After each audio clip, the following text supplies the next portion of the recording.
I think I'm in love, but I've been feeling otherwise. These flutters in my stomach aren't butterflies, but cutting knives and not the butter kind. And if you listen close when she begins to speak, you'll hear a couple hundred sighs in the collective shut of eyes. Letters linger on her lips like lullabies. I think I've drowned a couple times inside her opal-colored eyes. She could do something as simple as sit down with the grace of Olympic dives. A perfect 10-photo shutter finish on her cocoa butter thighs. Catch her wearing loose pajamas on a Sunday, and she'd overshadow any supermodel on a runway. When she wakes up in the morning, she smells like vanilla essence and a bittersweet recollections of your adolescence. Summer camp and piano lessons and presents you got on birthdays. Orange creamsicles and double plays on first base.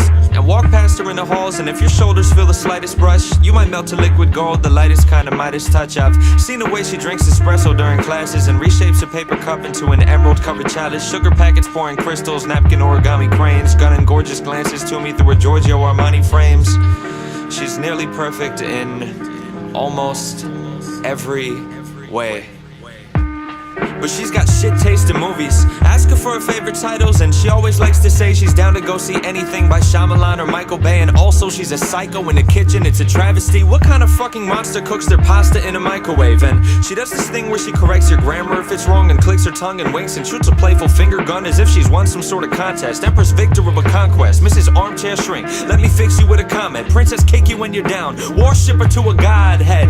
It seldom happens that she listens to my voice and doesn't chime in quick with unsolicited advice. An unapologetic tyrant, a passive-aggressive rivalry. Ask her a question and catch a handful of sass and irony. And trust me, really, she is just the worst of board games. Debates about the rules like legislators at a court case. Tampers with the scales of justice, wielding pencils as her gavel. Once I even caught her cheating while she kept the score in Scrabble. She's a fucking wreck at checkers, plays Monopoly sloppily, always bringing up disputes and games of Trivia Pursuit. Sucks at Battleship and Risk, she fights better hand to hand. And don't even get me started about how trash she is at Candyland. Like you can't be bad at that game, yet you lose all the time. It doesn't make any sense. But I'm no Adonis either. Fashion sense abysmal. I've got 2 Nirvana t-shirts that I wear to formal outings, and I've never owned a cardigan. Catch me buying cargo pants at Target from the bargain bin. Drink milk straight out the carton, use my hands to scoop out margarine. Breakfast table etiquette makes up our morning arguments, and I'm not a glass half full kind of guy. Shipwrecked flags, half-mast hull kind of guy. I never was an optimist, not too good at compromise. The problem is my ego's far too fragile to apologize. But she always calls me out and takes me down a couple pegs too. It's always nice to have somebody close who double checks you.